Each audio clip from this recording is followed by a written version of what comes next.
The number of seats have now been allocated to the various political parties. I'll go through those numbers in the next short while, but 18 political parties that have secured seats in the National Assembly.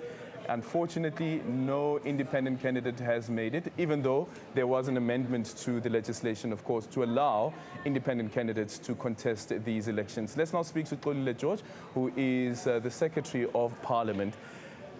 Good evening. Good evening, Aldrin. Are you ready? We are ready. And like it goes, the ball has now been kicked into our court. The moment that the results were declared, it means from tomorrow, IEC would either gazette the results that they have now declared, and that triggers our constitutional envelope in terms of the timelines for Parliament. We have 14 days, counting from tomorrow up until the date the first House of Parliament must sit, and that House is the National Assembly. That's the first House that sits. After that House, the second House, the National Council of Provinces, will sit the next day. But for us to know the date which we are planning around, we will await the handover of those results to the Chief Justice, who would then hand over to Parliament. And that triggers the process for us to start knowing that we have now been given the date for the sitting, which we are hopeful the Chief Justice will gazette very soon, the date for the sitting of the National Assembly, and thereafter the sitting of the National Council of Provinces. But from our logistical planning, we are on course in terms of preparing for that. And we look forward to a very exciting yet complex phase that requires dynamic management of the environment. What makes it complex, do you think? It's, I think, the expansion. You have now more voices in the House, which is on its own, is democracy in action. And it will require better management of the situation, which, unlike before, Aldrin, you had outright winner in terms of majority in Parliament. You now don't have any outright majority. And Parliament being a theater of lawmaking, and lawmaking entails significant part of the work happening in the National Assembly if the bills require only that House to consider. If bills are of such a nature that they require consideration by both houses, NCOP and NCOP, sometimes we call them Section 74 bills. The other house, if it requires both, Section 76 bills and so on. So it means there would be a need, depending on the issue at play. I mean, you would have seen many contentious bills that take a long time to process, a Bella bill, basic education, and you also had many other bills, national health insurance, and many others. So in an environment where it's much more dynamic now, in terms of requiring political parties to have greater conversations, greater levels of engagements and interaction, finding common ground, as the President was saying on his remark, is going to be quite complex in that angle. Yeah. The significance, as you say, also of these elections is that you don't have an outright majority, and the complexity that presents then to the House that you are currently heading. Does the National Assembly, or does Parliament, as the Secretary of Parliament, do you have any legal power to try and mediate if there is no consensus amongst the political parties, if we do not meet the 14-day deadline, or even the 30-day deadline to elect the president? Well, from our side, the only rules we have is when there's contentious issues around a particular bill that has been tabled, or a decision that requires both houses in terms of joint sitting. So if one house doesn't agree on a bill, and it impacts on the other, or approval of the budget of the country after it has been tabled, then Constitution has a mechanism around a mediation committee that must sit to look at those areas. And that's for bills? But that for bills, budgets, and so on. Budget comes in the form of division of revenue, it comes in the form of appropriation bill, and so on.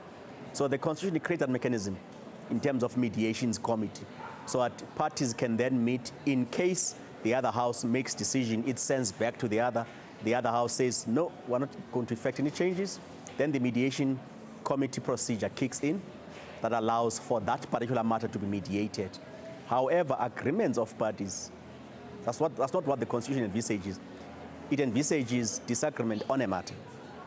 But if it's about parties finding each other outside that, that will require the infrastructure of Parliament, which we have through the whip party system.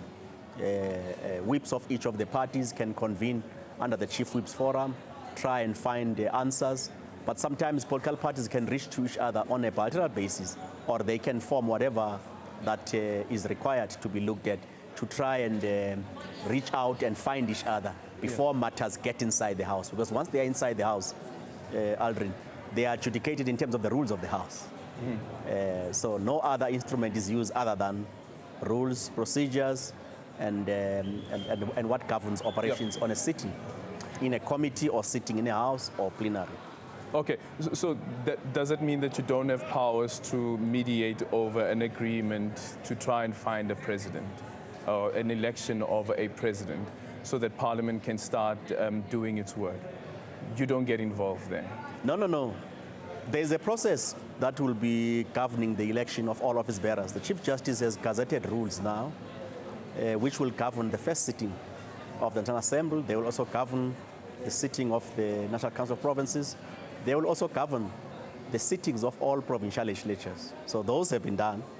So the procedure will happen on that day, which is the date that the Chief Justice shall have designated for a sitting.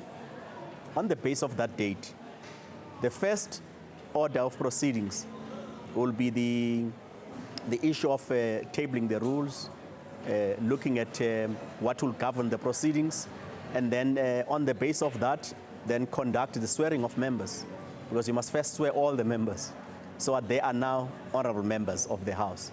After that, the House is now duly constituted. On the basis of the first procedure is the election of the Speaker. Call for nominations.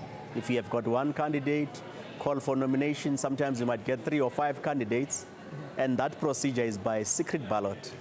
So each and every member of the 400-seater will then go in and choose the candidate that shall have accepted nomination. So there's a procedure that guides all of that: nominees, supporter, and acceptance by a candidate.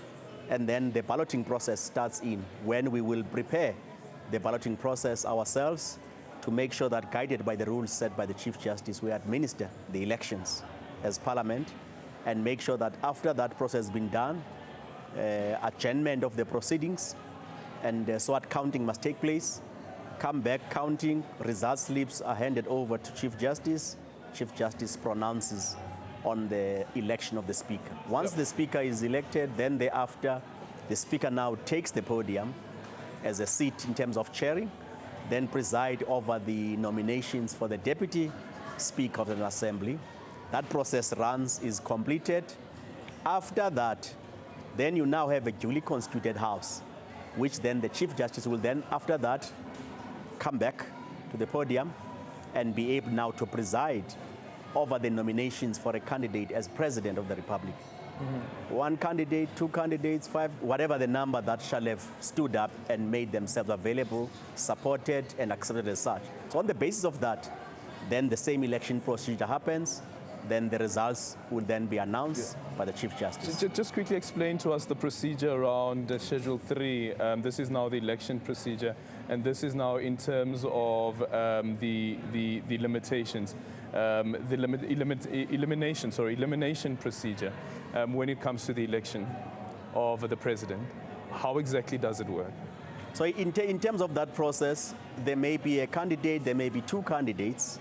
In that case, you prepare a ballot on the basis of the 2 candidates. It's easier, you'll get an outright winner out of the 2 candidates. If it's 3 candidates or more, based on the outcomes of the first round of elections, there might be a candidate who got 18 seats, the other one might have got 40, the other one might have got 101, and the other one might have got whatever. So you are able then, if there were to be ties, you eliminate the other 2 members, you are left with 2 members until an outright winner. Okay, so does majority